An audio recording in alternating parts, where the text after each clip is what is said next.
Ready start. सभापति महोदय, जिस भावना से मैंने यह बिल पेश किया है उसके महत्व को सरकारी और विरोधी पक्ष दोनों ने एक मत से अनुभव किया है कि देश में बेकारी की समस्या एक भयंकर रूप धारण कर रही है और इसके कारण हमारे देश का विकास, चाहे वह सामाजिक हो, आर्थिक हो या सांस्कृतिक, रुका हुआ है।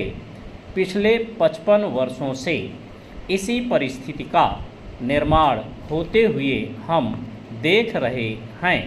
चंद मंत्री महोदय ने यहाँ पर अभी कहा कि राष्ट्रपति इस काम को नहीं कर सकते हैं क्योंकि यह उनके अधिकार के बाहर है। आप जब भी यह देखते हैं कि किसी राज्य में वहाँ की व्यवस्था, वहाँ का विकास ठीक नहीं हो रहा है तो उस राज्य में राष्ट्रपति का शासन लागू कर देते हैं। जब किसी राज्य में अराजकता फैल रही हो, विकास का काम समाप्त हो गया हो और वहाँ के नेता जिम्मेदारी से काम ना करते हों तो वहाँ पर राज्यपाल का शासन लागू कर दिया जाता है। ऐसे अनेक उदाहरण हमारे देश में मौजूद हैं।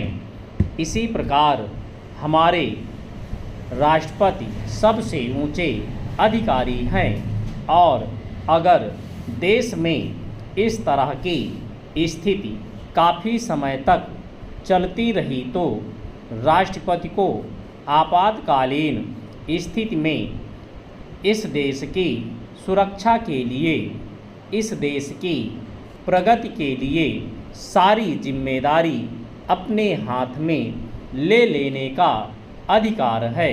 चंद हमारे भाइयों ने बहुत से उदाहरण दिए कि राज्यों में संयुक्त सरकारें नहीं चलीं, लेकिन उसके पीछे राजनीतिक मामले थे।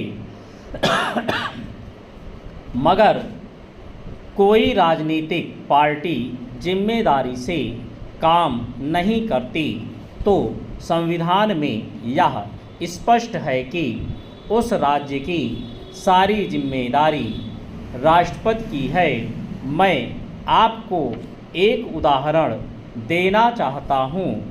संविधान में आदिवासी हरिजनों की उन्नति के लिए प्रण किया गया था कि 10 वर्ष में उनकी सामाजिक तथा आर्थिक स्थिति को सुधार देंगे, लेकिन यह सरकार उसमें भी असफल रही।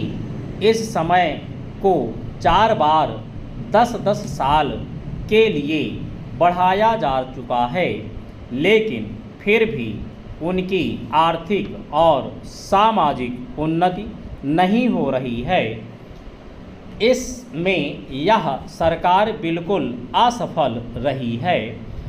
पिछले सत्र में इस विषय पर सरकार के विरुद्ध अविश्वास का प्रस्ताव भी आया था। इसलिए मेरा कहना है कि भारत में इस समय जो बेकारी की समस्या है वह इस ढंग की समस्या है जिसके रहते सारे देश को उन्नत बनाने की व्यवस्था हम सोच रहे हैं।